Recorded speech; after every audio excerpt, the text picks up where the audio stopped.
Olá, mais uma vez, sejam todos bem-vindos a mais uma aula do curso Estudos de Impactos Ambientais ou Avaliação de Impactos Ambientais. Eu sou o professor Adriano Bressani, docente do Departamento de Engenharia Ambiental do Instituto de Ciência e Tecnologia da Universidade Estadual Paulista de São José dos Campos, Unesp. Bem, em aulas anteriores nós conversamos sobre as diretrizes legais e o quadro institucional, falamos também sobre uma avaliação ou uma visão geral do processo de avaliação de impacto, e hoje falaremos especificamente sobre uma das suas etapas, né, ou de uma de suas fases, a fase de planejamento ambiental, sobre a qual falaremos especificamente sobre a triagem das propostas submetidas à análise de viabilidade do órgão ambiental e, como resultado dessa triagem, dos tipos de estudos mais adequados a cada caso. Né?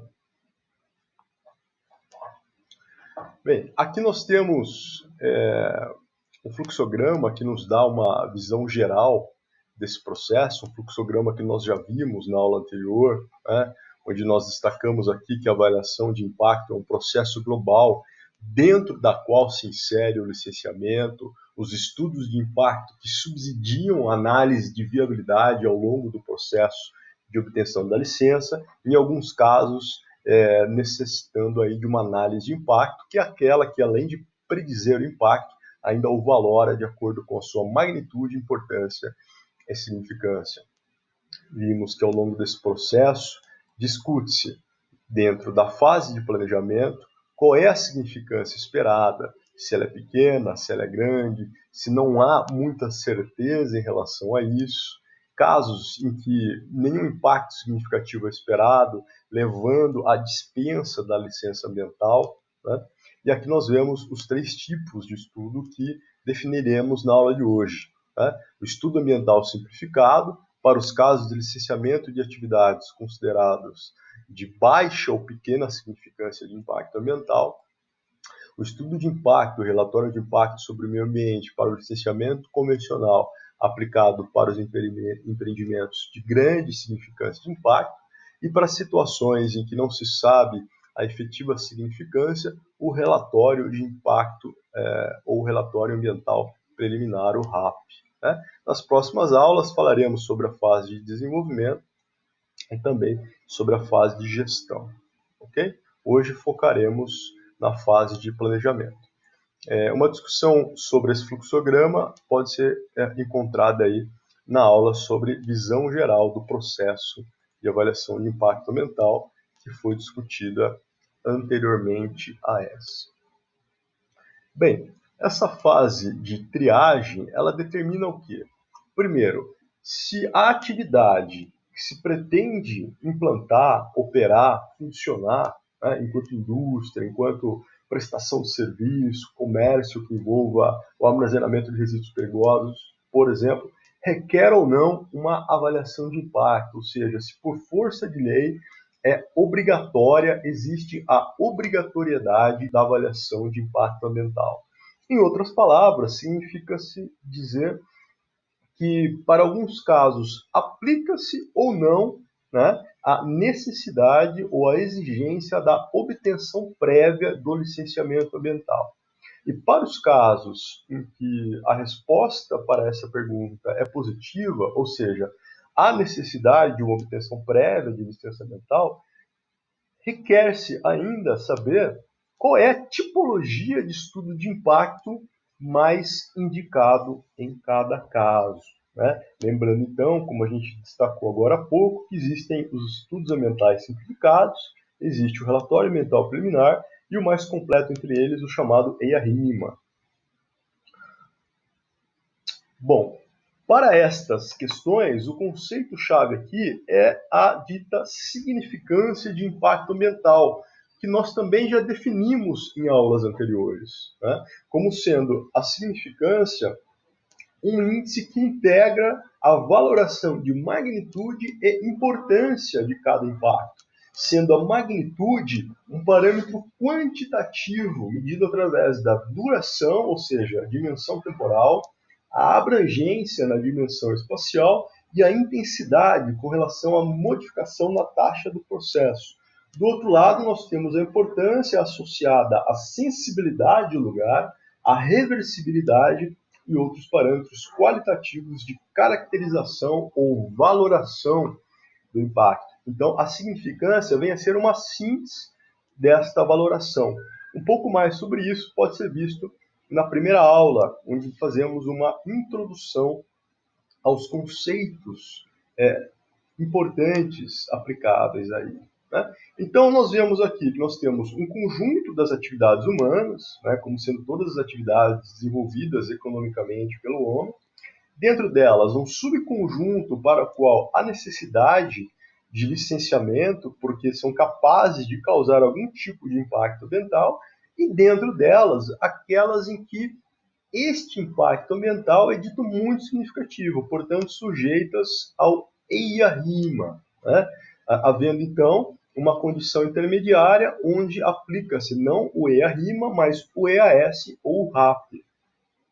Ok? Bom, então, destacando mais uma vez, a significância do impacto ambiental resulta da valoração de magnitude, que é um parâmetro quantitativo, e da valoração de importância, né? Sendo fatores determinantes, no caso da magnitude, a severidade tecnológica, ou seja, a pressão que essa atividade exerce sobre o meio, né? E do lado, no que diz respeito à valoração da importância, qual é a sensibilidade locacional, ou seja, qual é a condição no ambiente, né, sobre o qual estará sendo exercida essa pressão e que, como resultado disso, teremos uma resposta, havendo aqui uma aplicação do modelo pressão, estado, resposta. Portanto, né, temos uma pressão causada devido à severidade tecnológica, associada a um estado da sensibilidade locacional, tendo como resposta uma alteração da qualidade ou das características do ambiente, caracterizado aqui como impacto positivo, como sendo aquele benéfico, e o negativo como aquele sendo o adverso, o nefasto, o indesejável. Né? Em outras palavras, então, nós temos que a significância do impacto ambiental ela resulta da pressão, né?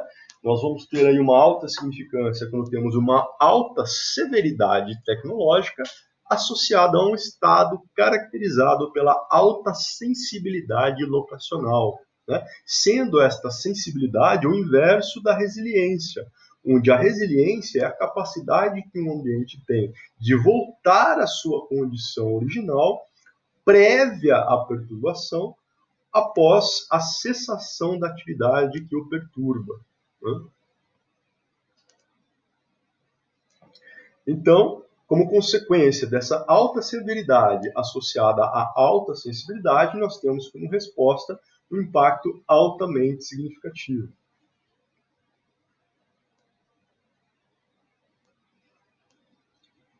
Bom, mas como é que, diante destes conceitos, na prática, fazemos a triagem destas propostas? Né? Sendo aqui a proposta uma atividade econômica que pretende se desenvolver, né? Em relação a qual algum empreendedor pretende implantar e fazer uma exploração econômica. Né? E aí, então, esses conceitos que nós apresentamos, eles surtem ou emergem como critérios para essa triagem. Né? A pressão da atividade e o estado do ambiente serão aí os principais critérios segundo os quais faz-se a triagem. Né? Portanto, considerando o tipo do empreendimento ao qual está associada a severidade tecnológica e considerando ainda o local do projeto, né? Ou seja, em que ponto, em que localidade pretende-se a implantação, a operação, o desenvolvimento da atividade capaz de causar impacto ambiental. Com relação ao tipo do empreendimento, nós temos ali algumas chamadas listas. Né? As listas positivas são aquelas que trazem um rol das atividades sujeitas, ou seja, aquelas que estão obrigadas ao licenciamento, o que é visto na legislação brasileira. Em alguns outros países existem as chamadas listas negativas, que são o rol das atividades para as quais não se exige o licenciamento. Também é muito comum os chamados patamares ou critérios de porte, ou seja, muitas vezes você tem uma atividade, mas existem ali patamares ou critérios de porte que vão enquadrar aquela atividade como sujeita, não sujeita, e quando sujeita, a que tipo ou tipologia de estudo que há necessidade.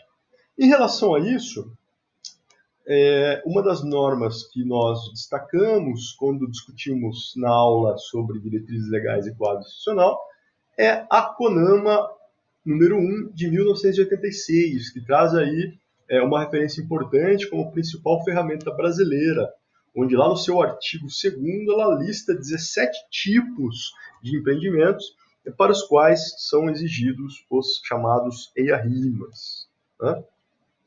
Então, como exemplo, nós podemos citar ali as usinas de geração de eletricidade, né? E aí, como exemplo de patamar, nós temos ali acima de 10 megawatts. Nós ainda temos vários outros tipos de empreendimentos, como, por exemplo, os aeroportos, entre muitos outros de grande porte, para os quais são exigidos, então, os chamados EIA-RIMA, né?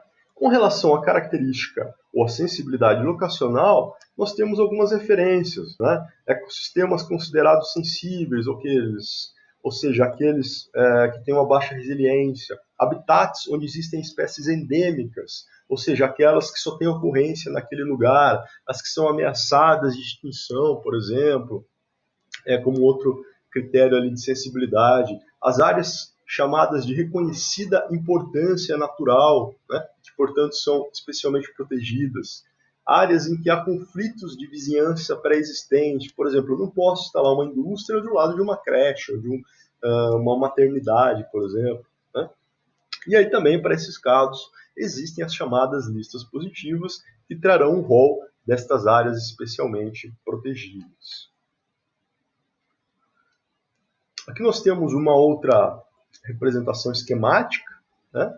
Onde nós temos aqui uma representação do que seria a descrição da proposta. Nós temos ali, no que se refere à lista negativa, impactos negativos potenciais que não são considerados significantes, né? Portanto, impactos negativos que são facilmente diminuíveis, né? Como impactos que são facilmente controlados por algum equipamento de prevenção à poluição, por exemplo. Nós temos ali uma lista positiva, como sendo a de impactos negativos potencialmente significantes, né? Situação em que você tem um ambiente sensível, né? Ou importante, ou de conhecida importância ecológica, que traz ali uma preocupação grande em relação ao público. E nós temos uma situação intermediária, onde você tem uma capacidade desconhecida de mitigar os impactos previstos para a atividade, né? Esses impactos, inclusive, em alguns casos, podem ser potencialmente desconhecidos, né? Então, diante de tudo isso, a necessidade de você fazer uma avaliação ambiental inicial para que, através dela, você tenha, então, como resultado da triagem, a resposta para aplicar-se um licenciamento simplificado por meio do EAS ou licenciamento convencional para o qual é exigido o EIA-RIMA, né? E nesta situação intermediária, entre os dois, a realização do RAP, ou do Relatório Ambiental Preliminar. E aqui nós temos, então, um quadro resumo com relação aos principais procedimentos de triagem no processo de avaliação de impacto ambiental, né? Uma abordagem chamada por categorias é aquela que vai trazer listas positivas e negativas com e sem patamares, que são os critérios de corte, né? A chamada discricionária, que traz critérios gerais e que exige, portanto, uma análise caso a caso, e a chamada mista, que considera tanto abordagem por categorias quanto a abordagem dita discricionária. Bom, aqui então nós temos esse primeiro fluxograma, onde nós vemos uma atividade econômica sendo submetida e para a qual questiona-se a necessidade da licença ambiental, cuja resposta pode ser sim, pode ser não ou talvez, né? Exigindo ali a consulta à legislação e também ao órgão ambiental competente ou autoridade responsável por realizar o licenciamento, né? Na sequência, nós temos várias outras questões que nós abordaremos na segunda parte desse vídeo. Até daqui a pouco, um grande abraço.